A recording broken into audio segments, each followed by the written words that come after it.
All right, let me think on that. If ever beauty fails. Okay, now we have to set the controls on the Wayback Machine for that one, and let my memory do the talking here. Yeah, I think as far as tackling that particular demo, we have to almost go back to and talk a little bit about the origins of the band, because everything kind of is interrelated in terms of the question of talking about the first demo, the genesis of Savior Sect, very important aspect of how that first demo actually came to be. So, yeah, I kind of remember being introduced to Dave Sweet through a mutual friend. A mutual friend who had dated back, way back to the Apostle Void days, and then on through the God days, and I met Dave through him. And as it happened, I believe in the spring of '94, I was ejected or kicked out of Garden of Denial, and but that is another story. So that freed me up, though, in the summer of '94. So when I left God, I continued on writing songs on my own, kind of envisioning a new project in my mind, which I wanted to build, even in the later half of those God days, which was kind of accounted for some of the tensions that were mounting between me and the other members of that band. So in my mind, I was kind of a very much being influenced by Susie and the Banshees music, particularly around their work around Kaleidoscope and Juju and A Kiss in the Dream House, those series of releases. Well, I did enjoy the early punk stuff and some of the later, more commercial stuff, mainly being drawn to the John McGeoch era there, really being influenced by the sounds that were coming out of his guitar, and the atmospheres being established by the whole music, and the whole dark gothic girl up in the front.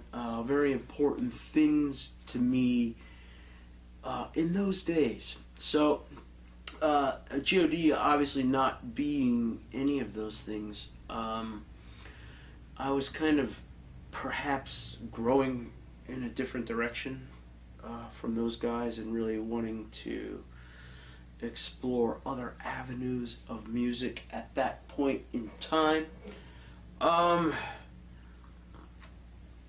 So it so happened that Dave, at this point being an acquaintance of mine, did give me a call saying that he was playing drums with this other guy, and that I should come down and more or less jam with them and see how the three of us would gel as a band. In past circumstances, those type of arrangements have never really been very lucrative for me. I'm very independent as a songwriter, as a musician, and I work best when I'm doing the writing and other people work around my songs, and just a history of this has had been established by this point in time. So I did show up, though, because I was interested in seeing what was going on. I was bored. I didn't have anything to do. No band. I had songs written. Pulled into this place, very hick, very hillbilly type thing going on there. Didn't get a good vibe right off the bat from that. As it turned out, we did not gel as a three-piece, and I kind of called Dave aside because I needed a drummer. His drumming would have aided me tremendously in those days, getting together with somebody. I told him, hey, Dave, I'm writing some songs. Why don't the two of us get together and we'll start practicing. See, here was the deal. In these days, too, coming off of this, I was kind of still insecure as a songwriter. I mean, throughout all of Apostle Void, Omen did most of the songwriting, and throughout God, I did get my feet wet with this. I had graduated to a point where I was playing very scalic type songs. I was never really, at that point in time, was not a very rhythmic bass player. So I concentrated mainly on scalic atmospheres in my songs. Started, you know, in the later half of God, the '94 incarnation of God. This kind of started, really started by, you know, these early Savior Sect days of doing kind of weird songs and concentrating mainly on atmospheres rather than grooves. I didn't know how this was going to fly. I'm not very confident in myself in these days. And it just so happened that Dave considered himself to be a beginner drummer. And he did not have a lot of confidence in his drumming skills either at this point. Really very trying to you know, find his feet as a drummer. But what was the interesting thing about it was he was a very good drummer. And I had played previously with many drummers that were a lot worse than him, though his self-esteem as a drummer was rather low. So it was to my accomplishment, I guess, to land a drummer, to do this and to kind of really play off and take advantage of the situation. And he agreed to do this. So I remember back in those days too, it was such I was stationed in my parents' basement.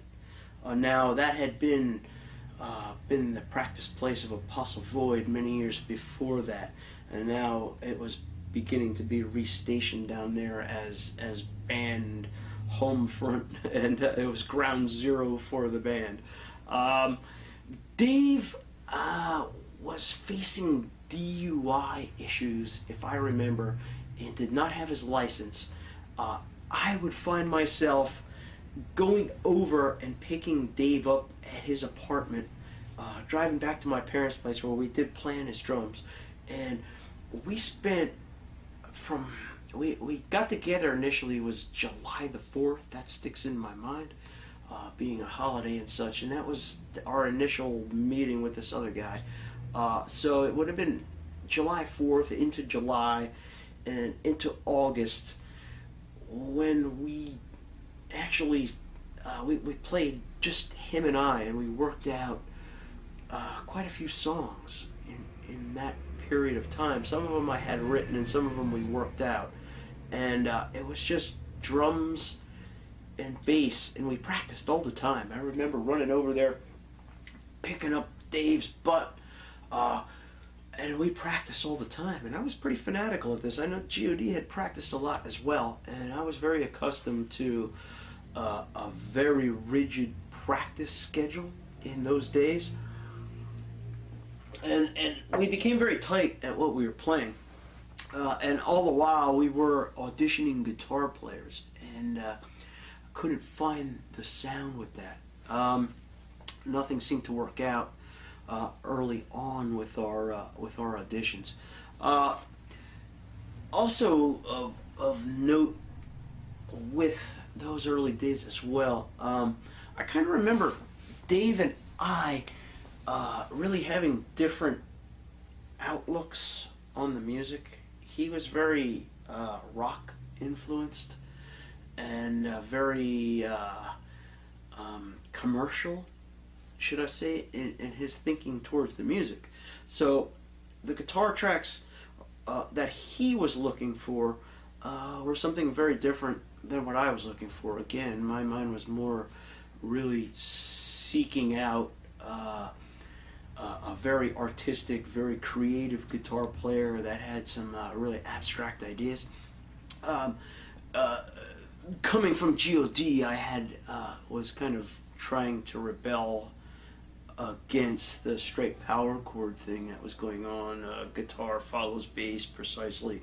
I was looking for a lot of bass and guitar separation with Savior Sect. So we had, while we were sitting there and playing day after day after day, getting good at these songs, our visions of a completed project were very different from one another, which was kind of interesting because I really had to kind of play up on his emotions because I really needed him to be there and kind of, well, be kind of, yeah, Dave, we're going to find, just what you're looking for, and it's going to work out, you're going to see. So here it happened, and the singing was a completely different thing altogether. I knew exactly what I was looking for with the singer. We needed a Susie up front. That was something that I established with him right off the bat. We're looking for female vocals. I'm looking for a dark gothic image to promote the band. Came off of God with male vocals, had about enough of the limitations of what I was working with there. Not that that didn't work out well for that project, but again, it was a complete breakaway. It was a complete rebellion again against everything that God had stood for.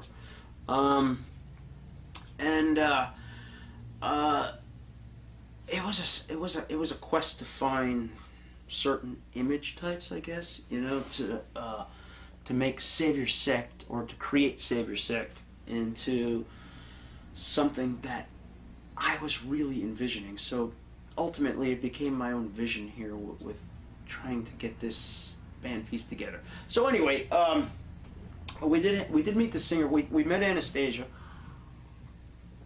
at a Green Day concert at a local nightclub, and and she excuse me, she did come down and found out that she lived quite a distance away. She was some hour and a half away from where we practiced.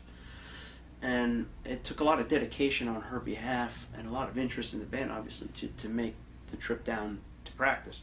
So Dave and I continued to practice, and she, I don't remember anymore, memory doesn't serve me of how many times we got together with her, but it was me and Dave continued to practice, and she would come down and learn the lyrics, and we would work as a three-piece, still seeking out a guitar player. This, I believe, would have been sometime in August that Anastasia joined on board.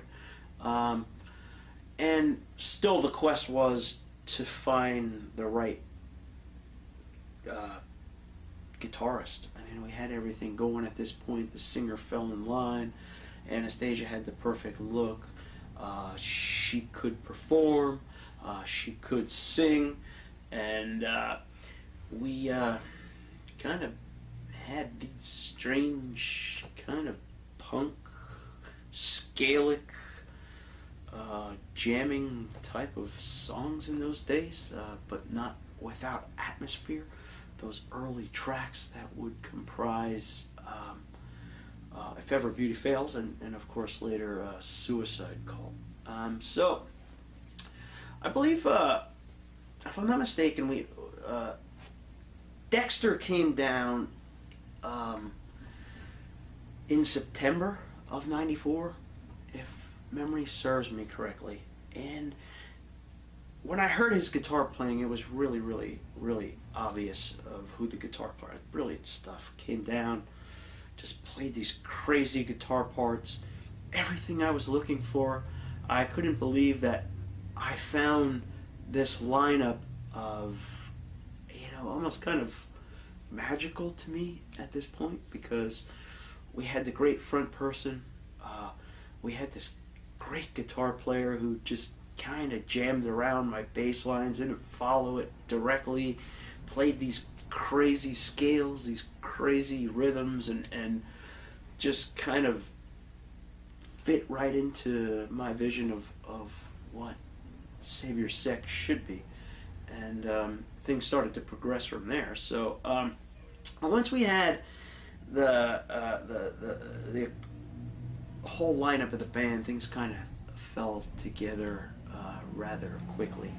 And at that point, we can now look more into the actual recording of If Ever Beauty Fails, because there's a little bit of a background going on there, kind of building up to actually how we recorded the demo, and then looking again, as you have said, into the particular or individual songs themselves that make up that demo tape. So all right, so now we'll take a break and come back. We'll talk a little bit in detail about If Ever Beauty Fails.